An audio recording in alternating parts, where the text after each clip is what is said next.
Hey everyone, welcome to Mythology Explained. In today's video, we are going to discuss Typhon, Greek mythology's most powerful monster.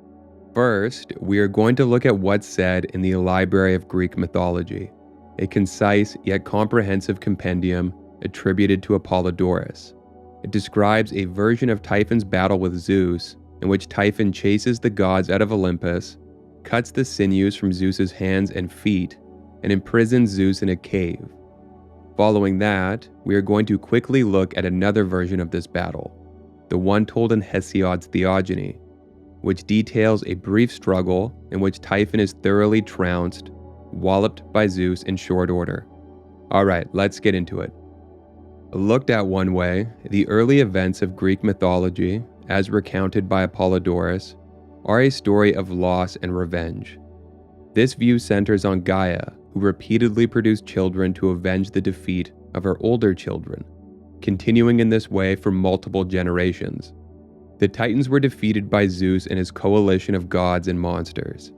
After 10 years of war, the Titans were finally bested and subdued, soon to be imprisoned in the depths of Tartarus.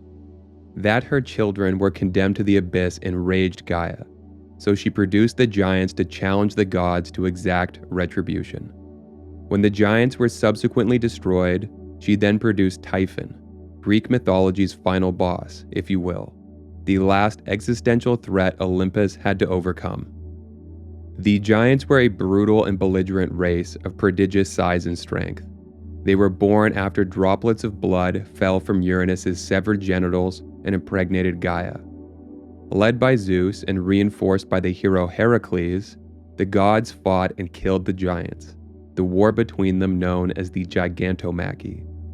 Gaia was enraged by the destruction of her children, so she coupled with Tartarus, Earth and Abyss joining to procreate. And from their union was born Typhon, unequivocally the most powerful monster in Greek mythology. He was a monstrous amalgamation of both man and beast, and in size and strength he was unsurpassed. Even the other monstrous children born to Gaia and Uranus, the Titans, the trio of Uranian Cyclopes, and the indomitable behemoth trio of Hecatoncheires, each of them with 50 heads and 100 arms, were eclipsed by Typhon's might and stature. From head to thigh he appeared human, but in size he was so colossal that he towered above the mountains. If he so wished, he could traverse ranges of craggy peaks as someone might navigate the water-worn rocks that carpet a dry riverbed. He towered so high that his head pressed upwards against the vault of the sky. If he fully outstretched his arms, he could simultaneously reach the furthest eastern and western points of the mortal plane. Countless dragons' heads grew from his arms, and twisting out beneath his thighs, where calves, shins, and feet should have been, was a tangle of writhing vipers' coils. And when these coils weren't knotted beneath, twined, curled, and looped together in every way, instead fully extended, they could stretch out, elongating upward, so that the heads of the snakes constituting this squirming, seething mass became parallel with Typhon's own. Wicked wings covered his terrible body, thick, dirty hair matted his head and cheeks, and his eyes burned like the mouths of two fiery volcanoes on the brink of eruption. Alone he assailed Mount Olympus, and though he approached alone, his solitary advance was the gravest threat the gods had yet faced. More so than the Titan War, more so than the Giant War, he was the incarnation of terrible power, implacable. He hurled flaming projectiles the size of mountains, and when he bellowed, the sound exploded forth like the shock wave from a meteorite impact. Dreadful and thunderous, no heart that heard it was left entirely without fear. The gods fled before him, abandoning Olympus, their home, their place of power, formerly believed to be impregnable. They took flight to Egypt, but when they saw that Typhon continued his pursuit of them, they transformed themselves into animals to hide. Only Zeus remained undaunted, filled with the fortitude to stand his ground and face the monster that sought to end the rule of the gods. From afar he unleashed an onslaught of lightning, hurling bolt after bolt. Once the distance between them was closed, Zeus changed tactics, bringing out his adamantine sickle. Already wounded from Zeus's bombardment, and now imperiled by the impossibly sharp blade of such a lethal close-quarters weapon, it was Typhon's turn to flee, and Zeus, eager to press his advantage, was close behind. He sensed victory, wishing to promptly put his challenger down for good. But unfortunately, the desire for a quick and decisive victory made Zeus vulnerable to a counterattack. After being chased down many long leagues, Typhon stopped running and turned to face his pursuer. Though his enemy was grievously injured, the exchange did not go favorably for Zeus, who was quickly entangled in his adversary's coils, immobilized. And trapped as he was, Typhon prized the sickle from his hand and proceeded to cut into Zeus's arms and legs, excising the sinews inside. Incapacitated, the command of his limbs lost to him, Zeus was carried across the sea to a cave. The sinews were also brought, wrapped in a bear pelt like an exotic treasure, and transported thus. But they weren't simply placed on the ground as Zeus was. No, the she-dragon Delphine, a half-woman, half-beast monstrosity, was stationed to guard them. Though this version hasn't yet reached its conclusion, Zeus was virtually helpless.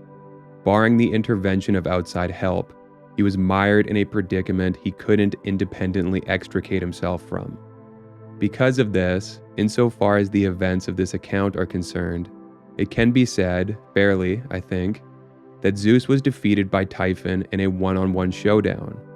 But, of course, this isn't where the story ends. Hermes steals the sinews and then furtively strings them back into Zeus's arms and legs without being noticed. The use of his limbs restored, Zeus escapes from the cave he was imprisoned in, retreating to Olympus, where he licks his wounds and bides his time, waiting for his strength to return.